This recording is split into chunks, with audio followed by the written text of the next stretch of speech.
what's up? Welcome to Kinda Funny Games Daily for Thursday, October 6th, 2022. I'm one of your hosts, Blessing Adelia Jr. I'm joined by LaCroix Poppy himself, aka my fellow Forbes 30 under 30, aka Tim fucking Gettys. Happy Thursday to you, Blessed. Today is a blessed day for all of us. A cursed day, some would say.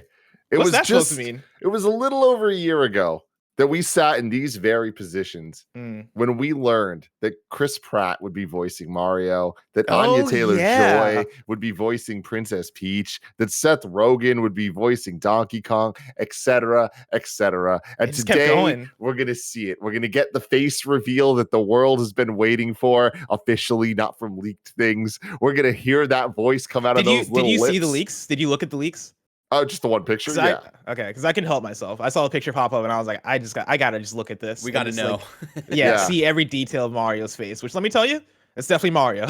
Yeah. I looked at the guy, I was like, that's motherfucking Mario. That's the guy. That's now, here's to their credit, I gotta say, it's not ugly Mario. It's just Mario. It's not like you looked at Sonic, you're like, that's ugly Sonic, you know? I will say, I don't want to reveal it. I don't want to spoil the kids for, later on we'll do live reactions to the actual trailer itself. I will say, not ugly Mario, a little yassified Mario, though. I'm just going to say. He does look a little different. A little prettier, I'll say. I like that. I like it. But yeah, he looks like they took him to the green room and then they patted him with makeup and they marched him out and they're like, they took the Italian out of him a little bit, and I don't appreciate that. We need more Italian representation. See, I feel like they added more in. Huh. Tim, what's your dissection of the poster? I assume you saw it. Oh yeah, I mean, beautiful looking poster, very excited. Right? Yeah, it's pretty dope. I think it's great. I like that it looks different. I'm super happy it's not that generic DreamWorks style, Illumination style that we see so many movies get, that honestly I kind of assumed we were going to get from the Mario movies. So far, this movie's done everything right for me. I'm excited to see what this trailer brings us, but I'm on the positive side of this, honestly. Bear, if you're able to bring up the poster, if you have a few seconds to go on. Oh man, you are quick with it. Oh, you brought up Mario's ass, which again, Mario's ass is missing. It's nowhere to be found. Mario's ass is missing. Luigi has to go find it. That's gonna be the plot of the movie. I want to give a shout out to, I want to say it was Gene Park on Twitter the other day who pointed out that it looks like Captain Toad is showing Mario to the Mushroom Kingdom for the first time. Because if you zoom into some of the Toads in the background, they look kind of surprised and kind of who the fuck is this guy? What is this? And then Toad looks like he's almost like a tour guide, right? And Mario's I don't think it's Captain Toad, technically. You don't think it's Captain? But I do think it's Toad with a little backpack on. Is that not just what Captain Toad is? I guess Captain Toad has a head. Yeah, Captain Toad has a lot more. What if he ends the movie with the little headgear? Oh, that'd be so sick. He turns into his whole arc in this movie. He becomes Captain Toad. I mean, I'd be pretty stoked about that. That gave me chills, Barrett. I know. I give myself chills. Here we go. Okay, but also to take it back, take the chills away. Like I brought up when this poster was revealed, is the assumption again. Last time we can ask this before the trailer comes out. Is Keegan-Michael Key voicing all these Toads? 100%. Do you think so? Yeah. I don't think so. Or not?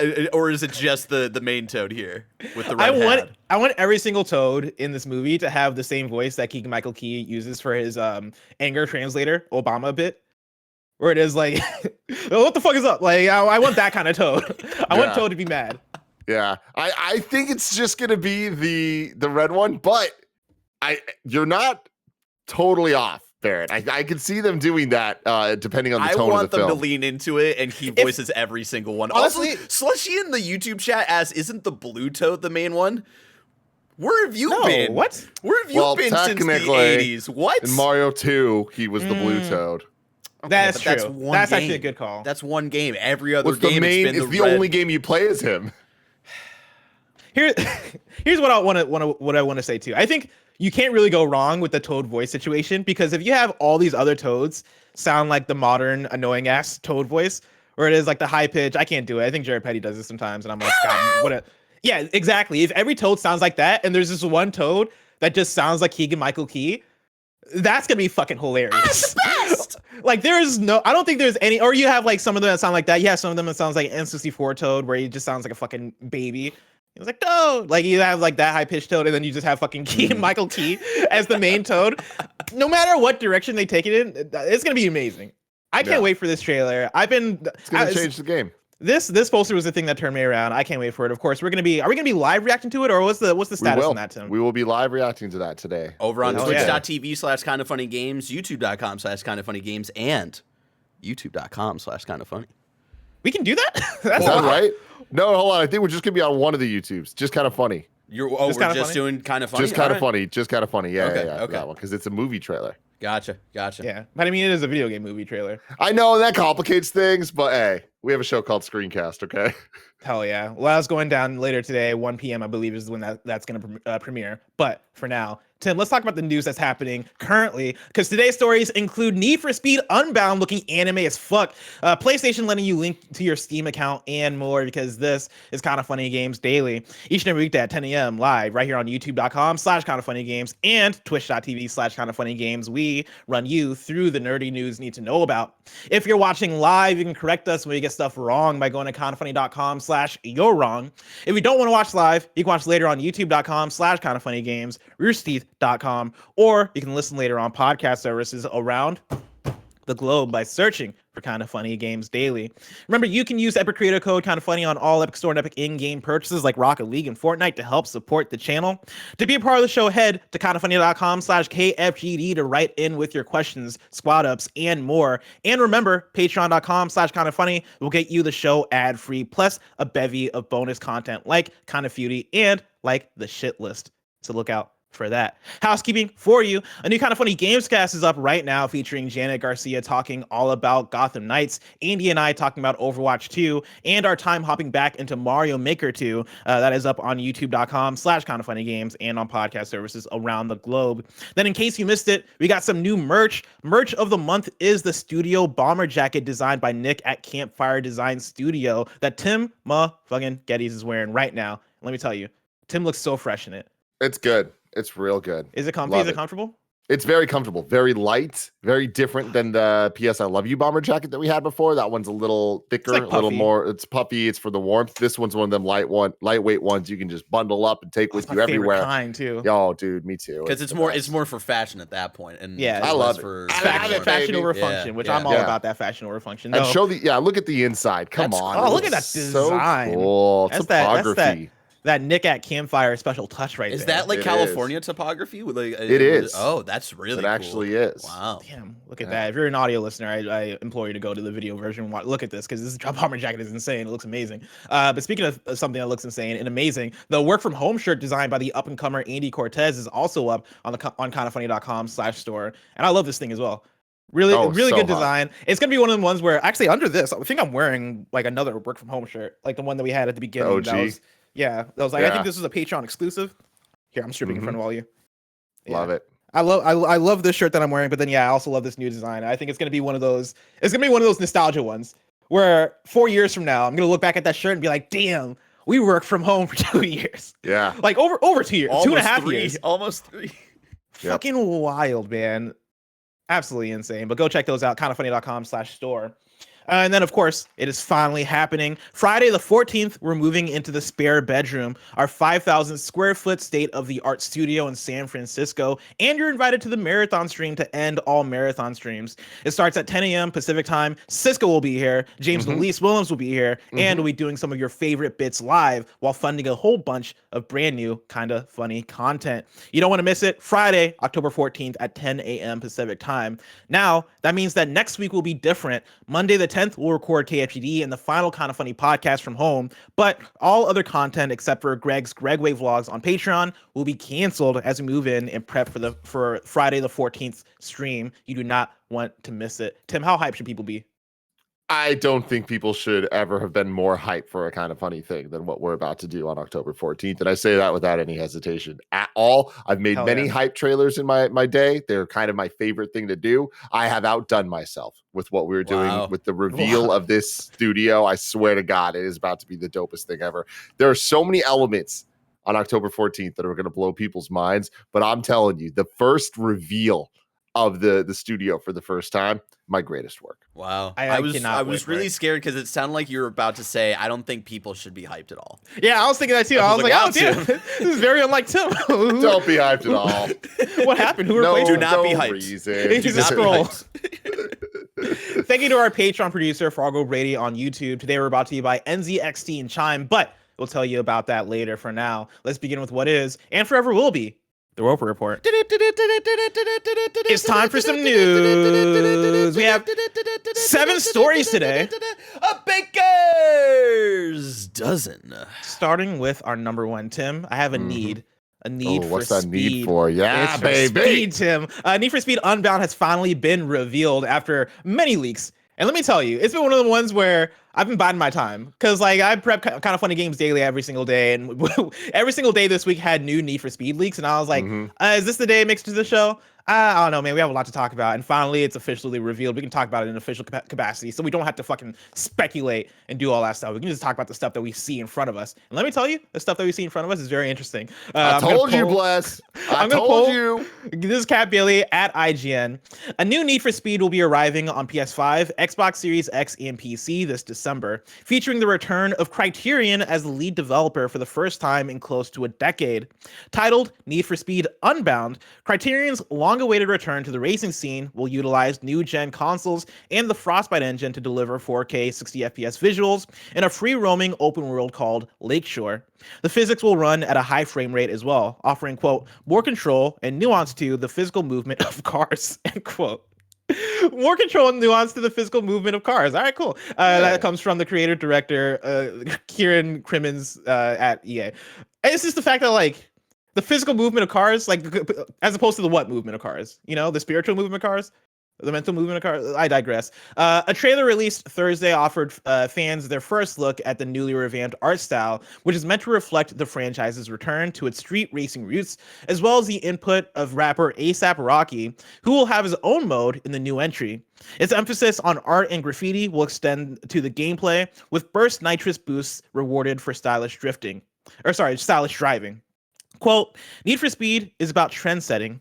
Need for Speed is about breaking the mold. Need for Speed is about rebellion. It's at the heart of that street racing fantasy. So we should be exploring new art styles and new visions and new ways the game can look so that we can not only stand out from everything else, but also deliver innovation where we should be setting trends, Crimmins says. Of course, the IGN article goes on. They had like an exclusive reveal on it. I implore you, if you want to learn more of the nitty-gritty details about Need for Speed Unbound, go over to IGN, give them the clip, give them the read. But Nibel has some bullet points for us here as well. It is running at 4K 60 FPS using the Frostbite engine. There's a brand new high frame rate physics system. There's offline single player racing with a campaign, but then there's also multiplayer with crossplay support, and there's going to be free post-launch content updates. Tim, we've talked about Need for Speed. You're a Need for Speed fan, right? At least from back in the day. Yeah. You know, everyone has their own rebellion. I guess the Need for Speeds was to have a little bit more color in their world. This is interesting. Last week when this was first starting being leaked and talked about, me and you were discussing it, and you were saying that it sounds lame as hell, and I was like, I don't know. This sounds like just the right type of corny bullshit that I'm looking for. And looking at this looks like just the type of corny bullshit I'm looking for. Having said that, I don't know if this is going to be the one. Things are looking towards it. We talked about this a little bit last week, where it's like, this is coming out in December. That's really soon, you know? Yeah. And like, we don't know how long they've been actually working on this. We have Criterion returning for the first time in close to a decade. That could be good. They could have been working on it for a long time, and like, this is their one. But I'm hoping that's the case, because what I don't want to happen is this seems to be the closest we've gotten to an underground in a very long time. And I hope that if that's the case, that they don't kind of waste that opportunity on something that they're just rushing out the door. This seems cool. I feel like it's a little less anime vibe. It has like Spider-Verse type of inspiration I'm seeing here, and that's cool. I don't know if they're going to do enough with it. I don't know if that like kind of the aesthetics of this are going to be backed up by the right type of gameplay, because I feel like arcade racers, and especially the Need for Speed types, are so hard to get that balance right between the realism versus the arcadiness versus just the fun of the gameplay, you know, and then the that making sure the looks and the sounds all add up to a cohesive experience. And I haven't had that in a Need for Speed game in a very, very, very long time. I've had spurts of fun, even booting up Need for Speed Heat a couple years ago for a little bit, like just racing around the tracks. It's like, all right, this is fun, but it's not like a video game I need to commit myself to, you know? Yeah, 100%. And what was it this last month that Need for Speed Heat it came to PlayStation Plus? I downloaded it and I played just a little bit of it just to kind of remind myself on how does Need for Speed feel to play? And Need for Speed Heat is one that I think gets a lot of love. I think it's probably one of the standouts in the last decade of Need for Speed. But even me going back to it, and this might just be the PS4-ness of it, I was like, man, I don't know if this controls and moves the way that I want it to. And it's that weird. I think it's that interesting place where Need for Speed exists on the arcade to sim spectrum. Because for me, if you come to me right now and you're like, what is the racing game to play in 2022, I'd be like, oh man, Forza Horizon 5 is the one, right? I think that kind of that hits that perfect sweet spot of it's simmy enough to where it looks beautiful and the way the cars sound is amazing. But then like also the arcadiness is fun. They have good challenges. It's a video game while also having a lot of the quality that you can get out of a Need for Speed, not Need for Speed, a Forza Motorsport at the same time. Need for Speed is definitely way more on the arcadey side of the spectrum, and I feel like nowadays you kind of get those way fewer and far between. I think it's either you get a Forza or like a Forza Horizon,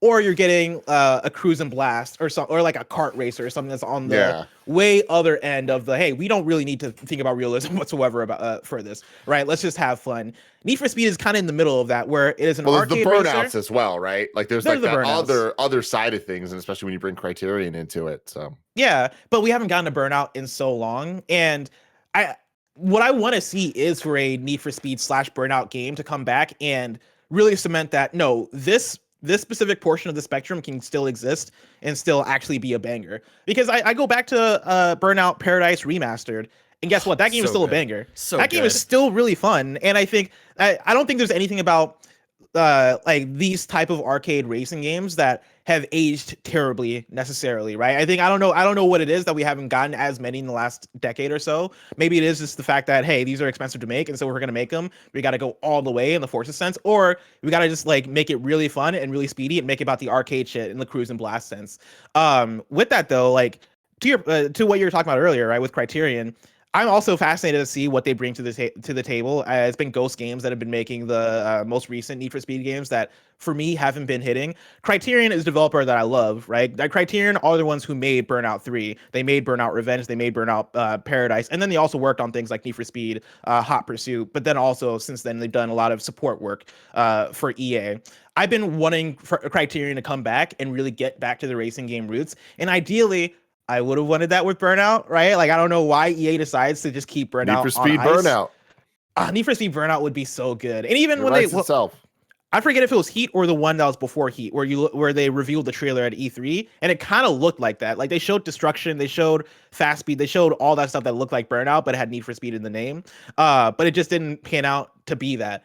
Right, like I would love for them to come back with it, with that in some sense. But the fact that it's Criterion, the fact that they're working on Need for Speed, I do like that they're going in a different direction with it. I'm still not completely sold. I like that they're kind of getting radical, but when I look at the visuals, when I look at the art style, it's like it.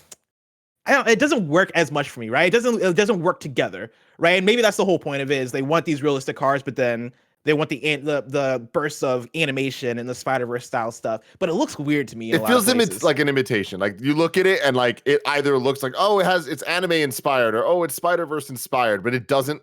It's inspired is kind of where it ends. It doesn't look like it has its own thing to say at all, which is not great for something like this, because I don't think that just adding a dope art style to that gameplay is going to be enough to make it special. We need the gameplay to stand on its own, and I feel like it's been a while since we've had that from this team, from this franchise. But I hope that I'm wrong, because I want a world where Need for Speed games are coming out and are things that we are looking forward to, and not things that are just we're confused about. Wait, which one was this? Did people like this? Yeah. Did I play that one? Was Payback one of the good ones? Was Heat one of the good ones? Like they need to fix that, because there was a time where you just expected they were going to be great. 100%. Yeah. And now, like when I look more into the details of what they're bringing to the table with this Need for Speed game, right? Like I look at the 4K 60 FPS stuff, and I'm like, cool, that is a must-have, right? Like I think you want that for a racing game that's coming out on the PlayStation 5.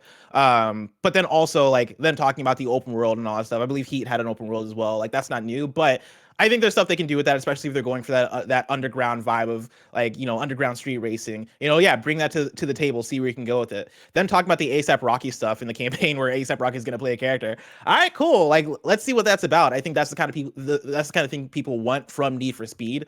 I think it's fascinating that they're going with ASAP Rocky because like I like ASAP Rocky. I dig ASAP Rocky's music. I feel like there's a number of other artists and celebrities you could probably go with that might be a little bit more popular than ASAP Rocky. ASAP Rocky, I think, is a little bit of a deep cut. This feels like a move from like 6 years ago when like ASAP Rocky was like starting to appear in like shows and movies and stuff. Yeah. Like, yeah, it feels a little late for that, but like that's like if. And I don't want to insult ASAP Rocky because I do love ASAP Rocky, but that's like if in 2011 they're like, cool, let's make Ja Rule the main character of this game. It's like ASAP Rocky came out. Plus, like a even decade ago. that is too far. That's way too far. Is it? Like ASAP Rocky's last album was what, like 2018, 2017? It's been a while since I listened to a new ASAP Rocky thing. But all power to him. Like I hope this works out. I'm looking forward to seeing what ASAP brings to the table for Need for Speed. Does he change the game? I don't know. We'll see, I guess. Yeah. Will he do what idea Aaron of the campaign Paul did? I don't know. Does the campaign excite you? I wish that it did. It should, but it doesn't because I just don't have faith. If I had faith in this project, I think it'd be a lot more exciting. Like so many elements of this should be cool. It's just if there weren't the last 7 entries in this franchise to make me not really be excited about this, then it'd be a different story. But there were, bless. There were. God. I'm so curious about this thing. I hope it hits. And I guess we'll see in only a couple months. It's coming at you, December. Get ready for it. Story number 2. Players can now link their PlayStation Network and Steam accounts. This comes from Jordan Midler at Video Games Chronicle. Players can now link their PlayStation Network and Steam accounts. The first game that allows players to do this is Marvel's Spider-Man, which today received a patch which added the feature. Evidence of planned connectivity between the PlayStation Network and the PC versions of Sony games was discovered earlier this year, but it's only become official with today's update. A new registration page on the PlayStation website, which allows players to make the connection between their accounts, is also now live. Quote, link your Steam account to PlayStation Network to receive unlocks in this and other PlayStation Studios games, the webpage reads. Quote, you will also receive the latest news, updates, and offers from PlayStation Studios games on PC or PlayStation platforms. Register by creating a Sony account for PlayStation Network or by signing in with your existing Sony account and password. End quote. Tim, it's happening. It's happening. I hope. This is the type of thing that looks like it's a lot of good news, but until we actually have it just work, it's going to be a pipe dream, right? Because we're looking at this and it's like, but even then, the hesitancy I have, it's like Sony is really going all in on PC. I would have never believed it. Like, I feel like we are 10 steps further into the PC ecosystem from PlayStation than I would have ever expected. And every time we take one more step, I'm still surprised. Yeah. Now I want to take a pause here. Barrett, are we still live? Because everybody not on YouTube, and I don't know what happened. I'm hitting up Kevin because I think we might be messing something with the restream. So, gotcha. All right, Twitch seems like we're still Twitch, live. We're still live. Okay. Yeah. Okay. Cool. Well, yeah. Like going back to the story here, I love that this is happening. I love that this is happening specifically because PlayStation linking to Steam, I think bodes well for what the future is of PlayStation on PC. Because I think inevitably it is inevitable that there is a PlayStation launcher, right? Or a central PlayStation hub on PC that is proprietary that you go to do whatever PlayStation shit that you want. I don't want a future though where it is cool. Get everything on the PlayStation PC launcher, and now we're cutting off from Steam, we're cutting off from Epic. I think the best case scenario is being able to go everywhere for everything. And being able to link your Steam account to your PlayStation account, I think is the best case scenario for, oh, thank God, maybe just maybe I can buy a PlayStation game on Steam and launch it off of Steam, but then still earn trophies and still do the online stuff, right? Whenever they announce or reveal and release their online games. I think that's the best case scenario. I'm still like, a bit nervous about it, and especially talking about PlayStation doing their own thing, right? Doing PC launchers. I went to the link. There's now like a PlayStation page on their website that is, hey, connect your account to your PC or to your Steam. And would you know that link was not working? I was clicking the button, nothing was happening, right? It was deja vu of yesterday when they announced or when they launched PlayStation Stars, and I kept trying to sign up for PlayStation Stars, and I kept getting a 404 error. And so PlayStation on PC is a thing that I think is going to have a lot of growing pains. And, it's something that, like many PlayStation services, I think, it's going to be a thing that they have to learn and get through and figure out the kinks as it's going. But I think being able to partner with Steam and Epic, the people that are doing this stuff right and do have the ecosystems that people already like, is the best case scenario, because then you can kind of get past a lot of those growing pains. Yeah. So good on you.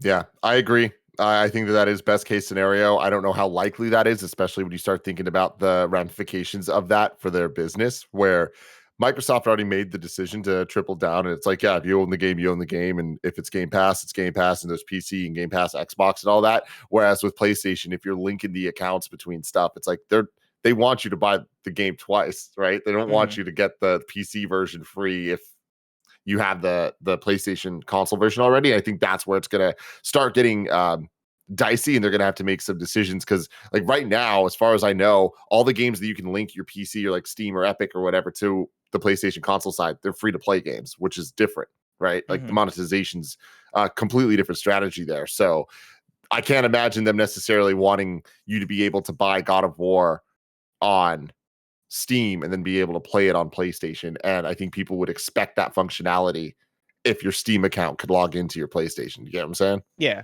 100%. Yeah, we'll have to see how they tackle it. For now, let's continue talking about big console business. Story number 3. Hell yeah. The FTC could reportedly rule on Microsoft's Activision deal by late November. This is Tom Ivan at VGC.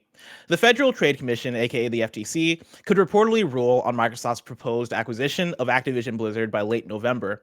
That's according to Deal Reporter via Seeking Alpha, which claims the U.S. regulator's inquiry is still at the staff level, but that is expected to progress through the Bureau of Competition and onto the commissioners over the coming weeks.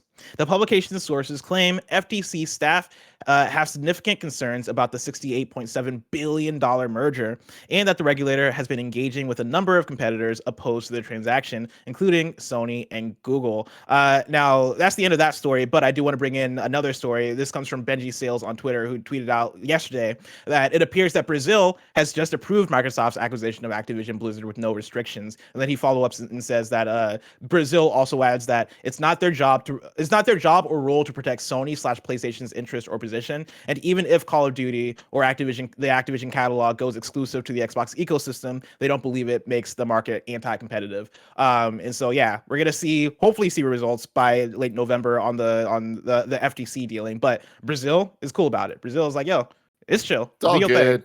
Yeah. We'll see you on the other side. We'll play Call of Duty where we play Call of Duty. Exactly. Have you been keeping up with like the moment to moment of this whole situation? Like Jim Ryan just flying places and being like, please, God, let us have Call of Duty.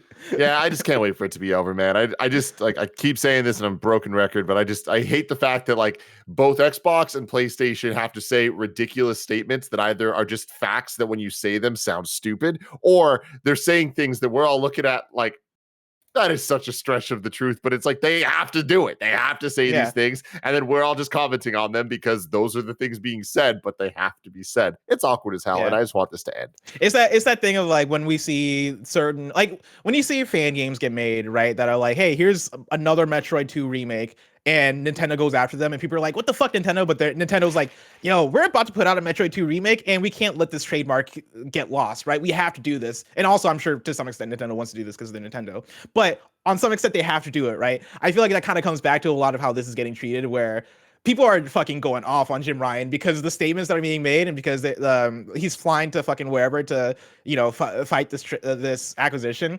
But like the fact of the matter is, like, a lot of it is just procedural. Hey, this is what we do when this happens, and like we kind of know that Microsoft is gonna acquire Activision Blizzard. It's inevitable, but it's part of the process that we have to fight it because business is business.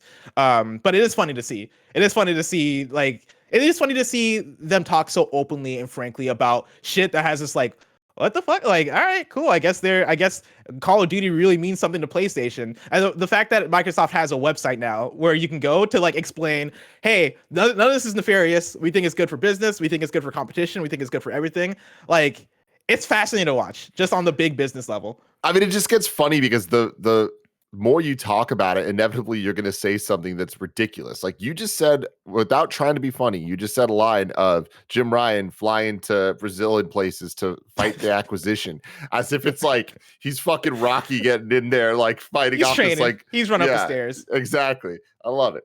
Absolutely love it. Do you know what else I love? What do you love, Patreon.com/kindafunnygames, where you can too. go and get the show ad free. And speaking of ads, let us tell you about our sponsors.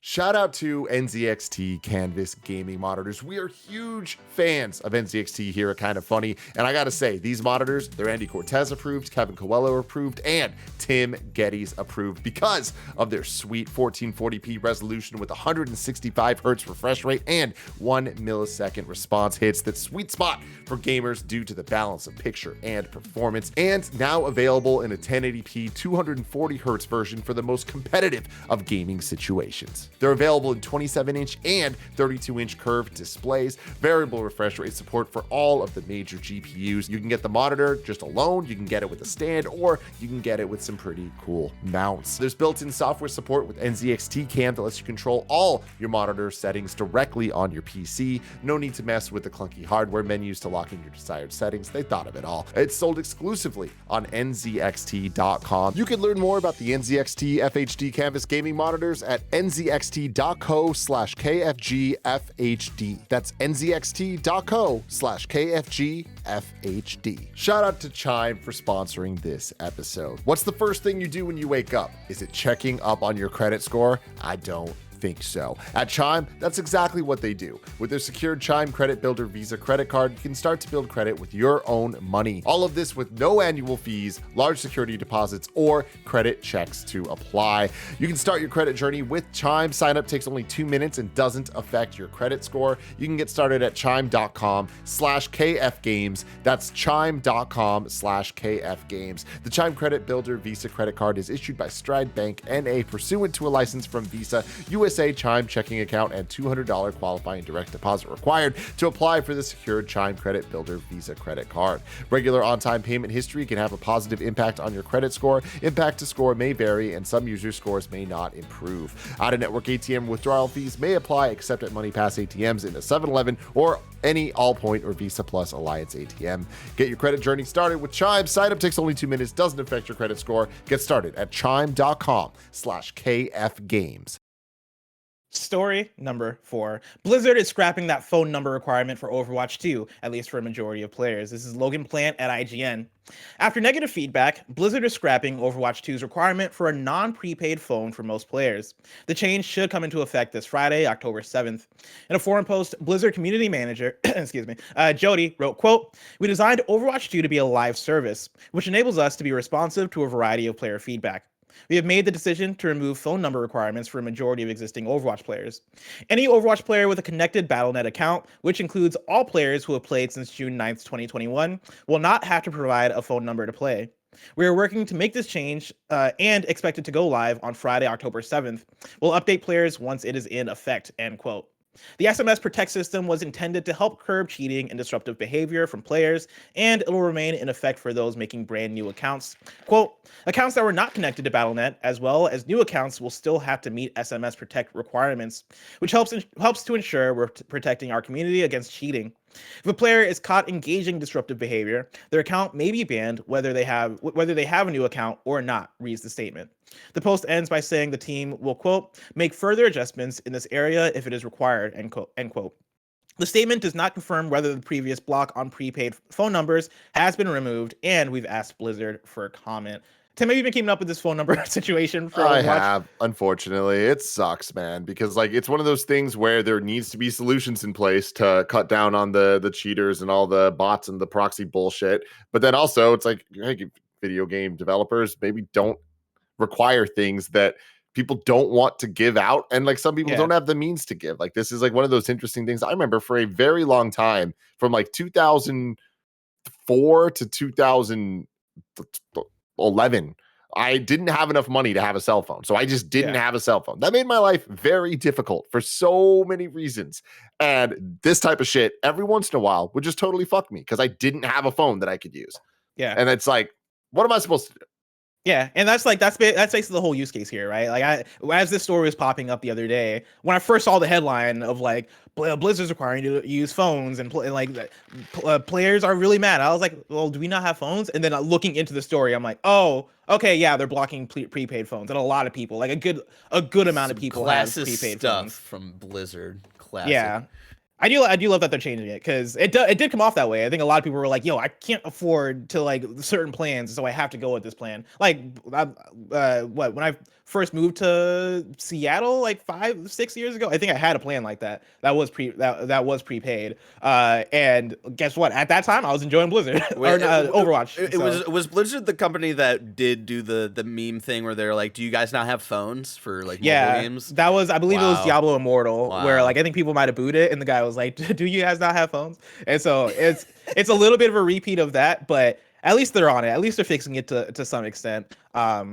Now please fix it so that I can play the game, because I really Again, wanna play that's the Overwatch thing 2. is it sucks because fixing it is just like putting your finger in the hole of the dam while another thing's busting open. It's like, Yeah. that's the problem with this. It's like these systems need to be in place to make the experience better, but they like stepped on the rake essentially, and it's like, it's unfortunate that things don't just work the way that they should, you know? Yeah, and it's that thing where when one thing goes wrong, there's a second thing that goes wrong, and it's a third thing, and it just keeps piling up. In the way that I look back at Fallout 76, where like the launch was busted, but then also the special editions had the wrong bag or whatever the fuck that got people mad. And every day to every week, it felt like there was something new that was wrong with Fallout 76 that had people mad. This is a little bit of what the Overwatch 2 launch feels like, not to that extent necessarily, but in terms of, oh man, I can't get in on launch day. Oh man, y'all are getting DDoS attacked. Oh man, I can't get in because you're not accepting my phone number. Like, the thing for me the other day at launch was the fact that I had to connect my phone number. I forget for what reason, but they made me connect my phone number. I guess it was required for everybody. And as I was doing that, I was like, cool, I guess I'll go on the Blizzard website. And guess what? The Blizzard website was down because everybody was trying to get to the website to connect their phone number. It's always something.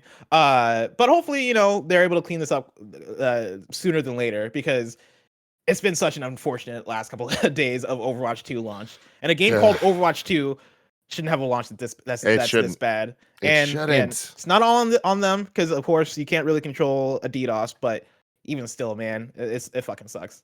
It really does. One day I'll play Overwatch 2. You know, a game I'm never going to play is a game called Babylon's Fall. This is story number 5. PlatinumGames is sorry about Babylon's Fall. This comes from George Yang at IGN. PlatinumGames says that it is sorry about the impending shutdown of Babylon's Fall's servers, but also notes that it will not impact any future live service plans. In an interview with VGC, PlatinumGames CEO Atsushi Inaba said, quote, "The only thing we can comment on here in terms of the closure of Babylon's Fall service itself is that this unfortunate conclusion might have been something that had triggered some disappointment, perhaps maybe even anger to our dedicated fans and players. And any disappointment that we might have caused for our fan base is something we feel extremely sorry about. The fact that we led our dedicated fans to feel that way as a developer, providing any sentiment other than enjoyment and fun in our creations to players, is something that we're not very happy about at all as a developer," end quote. Inaba, unfortunately, was unable to go into any specifics about Babylon's Fall's shutdown, noting that it was up to Square Enix to divulge any further details about it.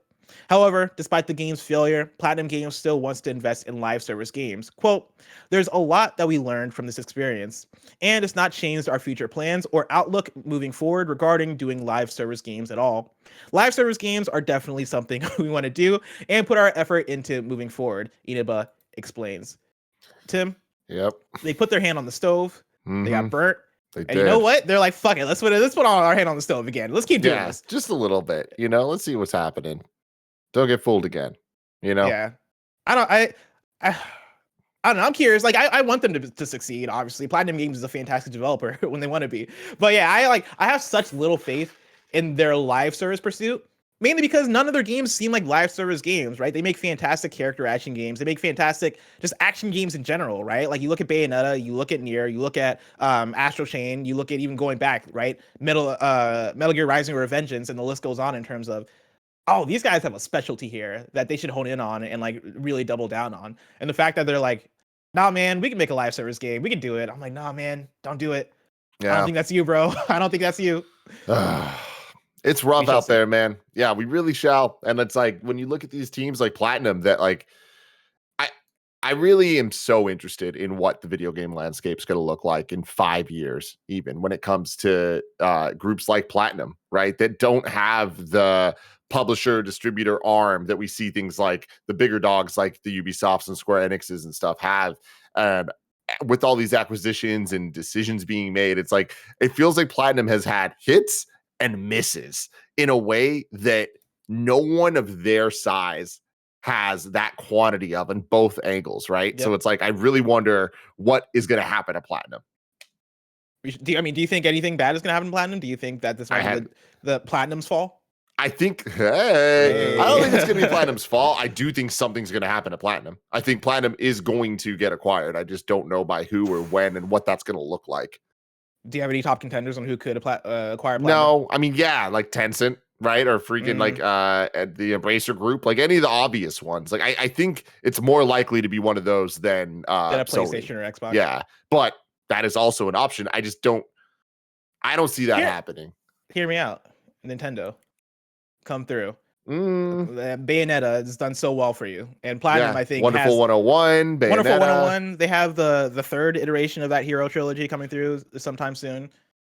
There's enough connection there, and I think there's probably enough like, hey, you're a good developer and you make polished games when you want to. Let's acquire you and let's make sure that we're honing in on the stuff that you guys do well and make that part of the Nintendo catalog. I think there'd be something there. Yeah, I don't think Nintendo's the type to acquire like to that extent. They don't really do that as much, but they have acquired. You know, they're not against acquiring, and it would be different, but not unprecedented. But I don't expect that to happen because I think they have a good relationship right now, just being able to kind of partner with. But yeah. Story number 6, the Far Cry 6 Game of the Year edition is out and it's $120. This comes from Tom Ivan at Video Games Chronicle. The previously rumored but unofficially announced Far Cry 6 Game of the Year edition is out now. It priced at $119.99. Retail listings for the new edition popped up on the PlayStation and Xbox digital stores today, confirming previous reports that the game is set to receive an expansion. Existing Far Cry 6 owners can upgrade to the Game of the Year edition for $59.99. Headlining the new edition is the, quote, Lost Between Worlds expansion, which is coming soon. The Game of the Year edition includes the all-new expansion, all season pass content. You can play as the past Far Cry villains Voss, Pagan Min, and Joseph Seed in 3 twisted DLC episodes. The full Far Cry 3 Blood Dragon Classic Edition game, which is actually it's actually a good thing to pack in there. The Ultimate Pack includes the Jungle Expedition Pack, the Croc Hunter Pack, and the Vice Pack. And then you can enjoy all free game updates, including a new difficulty mode, ammo switch, individual loadouts, and more. Tim, okay. No. No. You don't want to revisit 2021 Game of the Year? Far Cry 6? I am utterly beside myself with what you just told me. So first off, let's just get the elephant out of the room is what I want to do. I want to look at him straight in the fucking eyes and say, get the hell out. Use the small door. I want you to squeeze. Okay, elephant. You're squeezing that elephant through the door. Goddamn. Get the hell through that tiny little door, you big old elephant. Goddamn. Who the hell gave this Game of the Year? That's what I asked last time this was rumored, Tim. That's the thing. Your wrong came through, and they're like, well, technically on the Game Awards thing, Giancarlo Esposito won Best Performer for something. It's like, fuck you. That's not Game of the Year. That's not Game of the Year. That's not Game of the Year. We need that to be clear. Now, the second thing is $60 for the Game of the Year edition of Far Cry 6. Or sorry, I'm just Far Cry 6, right? For $60, was it 60 or was it 70 when it first came out? When it first came out, I want to say let's just pretend it's 60. I think Ubisoft has been doing the ubiquitous 60 for both especially when it's cross-gen. So let's say it was $60. They're now asking double that for a game that wasn't received glowingly, right? This late in the game after launch, and you just read me what this includes. An all-new expansion that's coming soon, all season pass content of the old stuff, an old Far Cry 3 Blood Dragon Classic Edition game, a bunch of other stuff. This all reads to me as like, oh, hey, this is the Game of the Year edition of a game that came out that actually got Game of the Year awards. We're going to make it. It was $70. Now it's $60 and you get all this other stuff. Now, that's how this should read. To be clear, if you don't already own Far Cry 6, it is $120. You're paying Yeah, exactly. Yeah. If you already own it, then yeah, you're paying $60 more dollars for all this shit. That's even more insane. That's the wildest. If you already own it, you're paying. You're basically buying the game again to get all this additional. This reminds me shit. of when it was either Origins or Odyssey. I just know I was at IGN at the time, where one of those season passes, that was the only way you could get like Assassin's Creed 3 remastered or some shit, and it was and then they eventually were like, all right, now it's its own thing. The fact that they're like trying to tie in Far Cry 3 Blood Dragon into this is like such a weird, like, why? It's definitely that, like, all right, what can we put into this thing to kind of justify the $120 price tag? And so, like, putting in Far Cry 3 Blood, because that's the only thing that caught my eye. I was like, oh, Blood Dragon, I love Blood Dragon. I don't love it enough to pay $120 for like the Far Cry 6 Game of the Year edition or an additional $60. But like, you put out Blood Dragon for $15 on the PlayStation Store, I'm buying that. I'm playing it again. It's a fun campaign. I am beside really yourself? mad. Yes, this fucking elephant won't leave. It's just here. It's just stuck in the door. His name is Eves. Can't Eves. Like Eves. Eves the elephant. Oh gosh, is he French? Get out, Eves. Oh man, you hate to see it. All right, I really do. Oh no, He didn't make it through the door. Everybody. Story number 7. Let's round out the Roper Report with some happy news. Pete Hines just got a promotion. This comes from Danielle Pardis at GamesIndustry.biz. Pete Hines, former senior VP of global marketing and communications at Bethesda, has been promoted to head of global publishing at the studio. GamesIndustry.biz can confirm. Additionally, Aaron Losey, vice president of global marketing and communications, will now lead all of Bethesda's global marketing and communication efforts. Hines joined Bethesda Softworks in 1999 as a member of the marketing team, primarily working in a PR capacity on the studio's Fallout projects. Quote, "It's a privilege to lead global publishing for Bethesda, a place that's been my home for 23 years, Hines said in a statement. Quote, "It's humbling to think about how far we've come in that time, and I'm excited to work in this new role to help our world-class teams make great games." End quote. Go get him, Pete Hines. Go get him, Pete Hines. Congratulations. So proud of the boy. This is awesome. He's tapped his leg into our hearts, and now he's tapped his leg into a promotion. A very well-deserved one. He's been doing this since 1999. Dang. Wild. Dang, son. I hope he still comes out on the E3 stages. I want to see him continue to present stuff. Oh yeah, I think he will. He got promoted. You know what I mean? He got promoted. The stage is his now. But like, did he get promoted in the way where time. it's like, all right, now you're just in an office collecting money, or did he get promoted in a way where it's like, no, we still want you to talk on stages and shit for us? I hope he can. Or are we gonna start seeing more Aaron? Because I'm down to see Aaron too. I don't know if I've seen Aaron on a stage, who's now doing more of the work that Hines was doing. Yeah, do not know Aaron, but I'm excited to meet them. You know what I'm excited for? What? I'm excited for the next Bethesda game showcase, which is just the Xbox game showcase. This is the same thing now. But Tim, that is just so far away. If I want to know what's coming into mom and grab shops today, where would I look? The official list of upcoming software across each and every platform is listed by the Kinda Funny Games Daily Show host each and every weekday. Yeah. Out today, we got Medieval Dynasty for Xbox Series X and S. We got Nier Automata for Switch, Townscaper VR for MetaQuest and Pico VR. Nier Automata, I guess this is the same thing. Nier Automata, the End of Yorha edition for Switch, and then Trash Sailors for PS4 and Switch. We have one new date for you, of course, Need for Speed Unbound for PS5, Xbox Series X and S, and PC via Steam, Epic Game Store, and Origin. Will launch on December 2nd. Bless, I got one more for I got one more for you for out today, or at least up today. The Steam Deck official deck thing that you can get is up for the Steam Deck dock. The Steam Deck dock is up for pre-order. I believe it's a little pricey. Let me see what the price was that Wario put up. $89.99. So there you go. That is honestly, that was less than I expected you to say. When you said pricey, I was thinking it was gonna be over $100. $89.99. I was hoping for $60 personally, but yeah. So that's apparently up for reservation, and so log in with your Steam accounts and check that out if that's something you've been waiting for. So there you go. Hell yeah, I've been waiting on this. And then we got I already did new dates. Then deal of the day for you: Battle Chef Brigade Deluxe is up on the US eShop for $3.99. And so if you're somebody who's been looking out for Battle Chef Brigade, I know quite a few people that love Battle Chef, and so $4 sounds like a great steal. Yeah, you get to be a chef and you get to battle. What more can you ask for? That's it. Now it's time for reader mail. Of course, you can write it into kindafunny.com/KFGD to get your questions read on the show, just like Marco Hutchens did. Marco writes in and says, Wahoo KFGD. On this beautiful day of the Mario trailer reveal, I have 2 questions for you. 1, do you think there will be a new Mario game released next year, sometime close to when the movie comes out to tie in with the movie? And 2, what do you want for the art style of the next Mario game? Ever since someone put the idea into my head of a Cuphead-style hand-drawn Mario game, I will forever wish for that. But as long as it's different from the, quote, new/Wii style of game, I'll be happy. Love the show and can't wait for the studio stream next week. Marco. Tim, fucking Gettys. Are we getting a Mario game to align with the Mario movie? You know, this is probably one of the things I've talked about the most on camera when it comes to video games, is just my love for 2D Mario and my sadness that we haven't had a new look for it in decades at this point.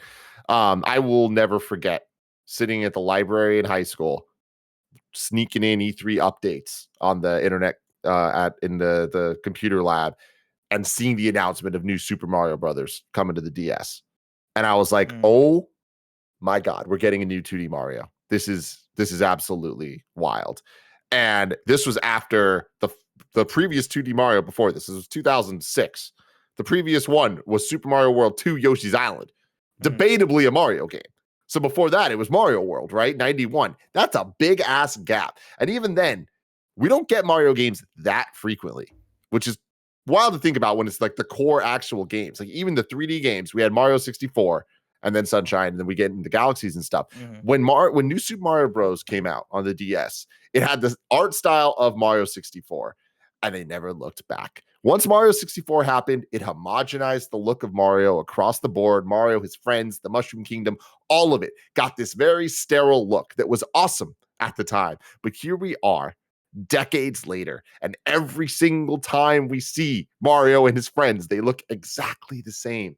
And that is something that grinds my gears, Bless. I just want something unique. You think back to Mario 1, Mario 2, and I understand 2 has its issues. I don't give a shit. Mario 1, both Mario 2s, Mario 3, Mario World 2, Yoshi's Island, all of them had unique art styles that helped make the games stand out and be special, be unique experiences. I want to see that again. I think that we will. I really do. Wow. I mean, we're going to at some point. And I think that the timing is better now than ever. The 2D Mario team hasn't worked on or hasn't released anything in so fucking long. What have they been working on? We have the Mario movie coming out. They're going to want to get some promotion there. Traditionally, 2D Mario games outsell 3D Mario games by a ridiculous percentage. Mario Odyssey has bucked that trend to an extent, but you better fucking believe if they put out a new 2D Mario game with an actual new art style and all this stuff that's exciting, you're going to activate every part of the Switch audience. And that game is going to sell like gangbusters. We've seen what cross media can do to game sales in the last couple of weeks, last couple of years with the Netflix shows and all that with Cyberpunk and The Witcher. Guess what it could do to fucking Mario? Here's what, and that's a good launching off point for where I want to go, Tim, because this is what I want to posit. To start off with the number one part of Marco's question, no, we're not going to get a Mario game to align with the movie, at least at the same time, right? I think Nintendo is very like, hey, everything is its own thing. Like, obviously, the movie is to promote the Mario game and vice versa, right? But I don't think you're going to get a game that comes out the same month or possibly even the same year as this Mario movie. That said, what I wonder is if this movie is a hit, which, judging from the poster, and now I'm at a place where I'm like, dude, this movie could actually be really good, and I'm very excited to see the trailer. I'm hoping the trailer hits. But if this movie is great, and Mario is talking the whole time, what are the chances that fans start to demand that Mario talks in his games? Right? Like, if enough people watch the movie and are like, oh, this is awesome. Man, Mario talking is actually pretty great. Yeah, like, I want more of this. Is Nintendo like, like, does Nintendo then have to like react to that? Do they have to go, fuck, we got to make Mario talk? There's no shot that Chris Pratt's performance is gonna be so spectacular that people are gonna be like, I want this little man, this little Italian plumber, to talk all the time. I don't know, man. No shot. I don't know, man. I'm pretty hopeful for what we're about to get in this trailer, but I think Barrett's right. At best it could be fine. It could be okay. I don't think it's going to be above and beyond where people are head over heels of like, we need this little Italian man to talk all the time while he's jumping and punching and flipping his little hat. Like, there's no way.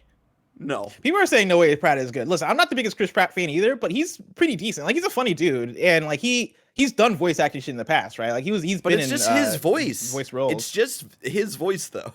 Which is got a good voice. Yeah, but this isn't me Mario? saying that like this isn't me saying Chris Pratt's gonna be the second coming of Christ when it comes to performing as Mario in this movie. But if the movie's good and it is, hey, like we like talking Mario, I could see that. I could see that eventually becoming a direction of, hey, what if we made a 3D Mario where Mario actually has dialogue, where he's talking to people? I mean, the thing is, we've had Mario have dialogue a million times before in the RPGs and Mario and Luigi series, like all that stuff. We just didn't hear the VO side of it. I don't think that there's any world in which the Mario platformers are going to require like extensive voiceover work. Like when you think back to... Not like because Mario Odyssey, I think, could have had that, right? Because like what the other fucking Peach talks and shit. I think, but so little. That's my thing. All is she like does is she yells Mario, and that's it, man. Yeah, but I think in a world where people are like, actually, we could use more of this. I think you find more situations to have them talk, because Mario does have cutscenes. The reason why Mario doesn't talk is because like it's Nintendo, and they're like, I don't know, Mario doesn't need to talk. Like we've never made Mario talk before. Let's just not make Mario talk. If you can find if people start to be like, yo, actually we like this, we want Mario to talk, which I know people have had for Zelda forever and they still don't have Link be voiced. But if that's the thing that people become used to and become accustomed to from the movie, I could see scenarios where it's not like Mario's talking throughout the whole game or whatever, right? But like in Nathan those key Drake. It's that I'm not looking for Mario and Nathan Drake out here. It was like no, like I'm not looking for that stuff. But if it is like, hey, there's 5 cutscenes in this Mario game and Mario is actually a human with a person and a brain, as opposed to like this fucking thoughtless plumber. I'm not calling plumbers thoughtless. I'm just calling Mario the plumber. Wow. But if it is just thoughtless Mario standing there, just like, you know, with not a thought behind those eyes, fucking just standing there, like, yeah, I could see that working. Like I could see them maybe giving Mario a voice in these games. It's so funny. I mean, you guys know Mario is one of my favorite video game franchises ever, and it's like the older I get, the more that I play these games, the more I love them. It's not like I've outgrown it. I don't think I'm ever going to. I'm going to be so excited for any new Mario project that gets announced because of that, because I've lived my entire life growing up consuming Mario media at the peak of Mario mania. Like, I have heard Mario speak many different times in many different ways, whether it was Bob Hoskins in the movie or I don't know the actor, but we had the Mario World and Mario 3 cartoons. I watched those religiously. Like, I'm not against Mario having different vibes. If I'm being completely real, the voice that he has now, Charles Martinet, fantastic. I'm over it. Like, it's his voice is completely aligned with what I'm complaining about of Mario being sterilized and just turned into this homogenized, like the same thing over and over and over. I want to see reinventions. So bring on Chris Pratt. And next up, give me ASAP Rocky. Why the fuck not? Well, let ASAP Rocky voice Mario. But yeah, to the going back to the original question, right? What do you want to see out of ourselves the next Mario game? If we're just talking about Mario in general, I want the next Mario game to be Mario Odyssey 2. Like, I want a sequel to Mario Odyssey, or give me Mario Galaxy 3. I'll take either one. You know, I think Odyssey still has a lot of room for exploration in terms of what you can do with that branch of Mario, the 3D Mario. But then also, I think a lot of people would appreciate a return to Galaxy just for the nostalgia and for like the fact that Galaxy is fucking fantastic. And so I could see one of those two being the next Mario game. But yeah, for 2D Mario, I'm right there with you, Tim. Of like, I don't know, man, do something fresh. My dream next Mario game is a Nintendo-made 2D Mario game with a new art style. And honestly, I'll take anything from that. Where this is a crazy thing for me to say, but I'm gonna say it. Bless. Say it. We heard a lot of rumors. Get crazy. A lot of rumors. The elephant's gone now. Bye, Eves. So there's been a lot of talk about what is Nintendo EAD working on? What's the Odyssey team working on? And there was concepts of maybe it's a 2D Donkey Kong game that is a bit more like open world, more of an adventure. I'd be okay with that if Mario wasn't just 2D challenge platforming. Obviously, that's in its DNA, and that's going to be part of what it is. But if it was a bit more Metroidvania, a bit more, maybe less Metroidvania, just more open overall, I'd be really interested in that. But I want to see Nintendo use their full creativity to do a new 2D Mario with a new art style, new vibe, new everything, mainly because we've seen so many people do 2D Mario type games extremely well, arguably better than Mario has in recent times. And Mario has not failed. They've only brought out like 9s or 10s when it comes to these shit, but there's Celestes out there, right? I want to see Nintendo do something more with Mario that puts it more in the Super Meat Boy Celeste conversation of like, oh, they've evolved, they've done something new, right? And again, not following exactly what they did. I want Nintendo to give me the 2023 Nintendo version of a 2D Mario game. What is an innovative Mario game in 2023? What is something that takes shit to the next level? No, you're gonna get 3D Lands Part 4, and you're gonna like it, Tim. Well, hey, I'll fucking take that too. Honestly, yeah, the 3D World game's fantastic. I'm sad that I don't think we're gonna get more of that. We got Bowser's Fury though, which is more than I ever thought we would get. So God, Bowser's Fury was fire. I love Bowser's Fury so much. Now it's time to squad up. Branddnh H writes in and says, I missed the boat on Overwatch 1, and it got too toxic for me to ever want to jump in. But I'm hoping some chill best friends would be interested in helping me learn Overwatch 2. I'm usually only available on weeknights after 10 p.m. EST, and sometimes on the weekends. Any help would be much appreciated. If you want to play with Branddnh H, you can add Branddnh on PS5 and Xbox with the username ProphetGK. That is ProphetGK. Go help him out with some Overwatch. Now it's time for one of them rotating segments. We got a required reading for you today. We're going over to IGN. This is a Rebecca Valentine exclusive, and I implore you, go over to IGN, give her the click. This is an amazing article. It's very long, but it is titled "How a Plants vs. Zombies game died so a Star Wars game could live and then also die." The article starts. I'll read like the first parts of the article, and then I'll point you guys over there because it is a fantastic read for the parts. The link will be in the description. Hell yeah. In the second half of 2016, a small team of developers at PopCap Vancouver were gearing up for a presentation that will determine the future of their team, their project, and potentially an already beloved franchise, Plants vs. Zombies. For the past year, they had been working on a brand new Plants vs. Zombies adventure that will take the series in a very different direction.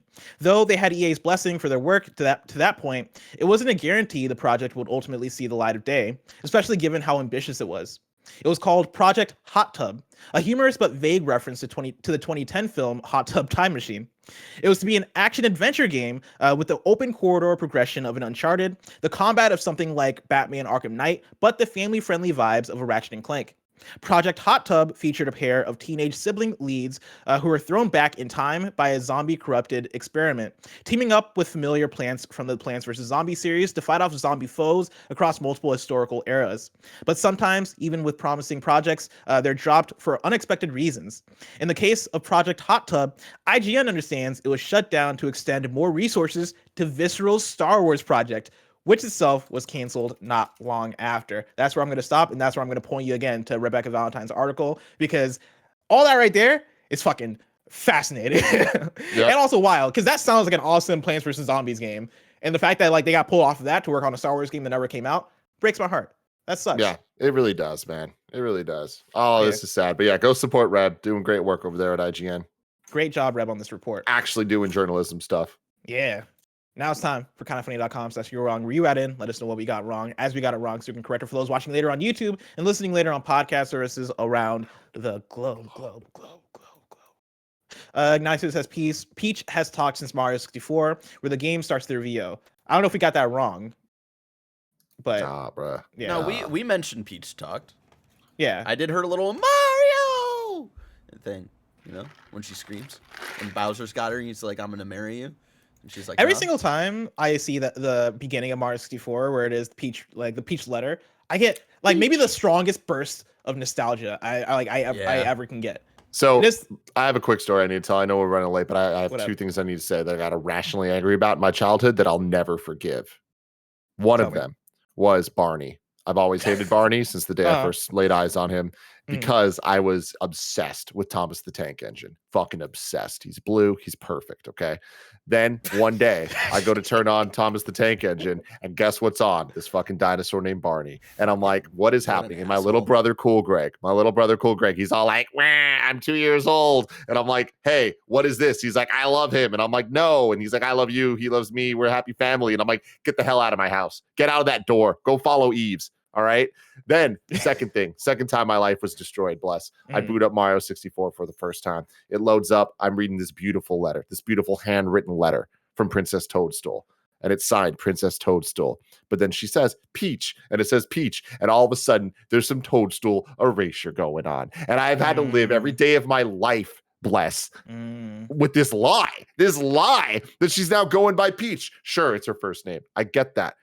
But don't call her Princess Peach. I get we call her Princess Diana, but I want to call her Princess Toadstool. I want to call him Dr. Robotnik, not Dr. Eggman. He's fucking Robotnik. I can keep going, but I'm going to stop right now. What you got against first names, Tim? What you got against first names? A lot. Let my girl Peach live, all right? She wanted to rebrand. Dude. She just wanted to rebrand, you know? Nah, Toadstool. If you wanted to rebrand to, like, you had the rebrand to the Forbes 30 under 30, right? That became your intro. Why don't you let Peach do the same thing? Let Peach be Peach. No. That's what I say. We got a couple more year wrongs for you. Bader SN says Barrett said Blue Toad was the only main Toad in one game, but Blue Toad along with Yellow Toad are playable Toads in both New Super Mario Bros. Wii U, and Super Luigi U. However, Blue Toad is not featured in the Switch version as he was replaced with Peachette. Okay, and but then, like, it's still Red Toad. Y'all can fuck off with that stuff. Who was trapped in the wall when we first walked into the castle in Mario 64, begging for help? Who was our homie? It was Red Toad.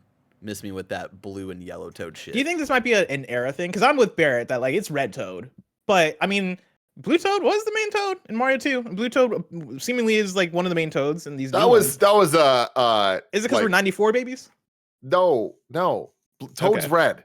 Toad is red. There's no question about that. Okay, my other question, can you change Toad's color in Mario Kart? Or is he just red by default? I assume Toad is just red in all the Mario Karts. My case stands. That's a good point. That's a good call. And then Nano writes in and says, Giancarlo Esposito was only nominated for Best Performance. He didn't win the award. And Nano, I don't like the shady tone you're taking towards Giancarlo Esposito. He only deserves respect because he played Gus in Breaking Bad. And so that's how I feel about that. Tomorrow's hosts for Kinda Funny Games Daily are going to be Tim and me if you're watching this live. After this is Mike and Nick playing some Warzone. If you want to catch that stream later, you can subscribe to youtube.com. This is Kinda Funny Games. Remember, this has been Kinda Funny Games Daily, each and every weekday live right here on youtube.com/KindaFunnyGames and twitch.tv/KindaFunnyGames. We run you through the nerdy news you need to know about. Until next time, Game Daily.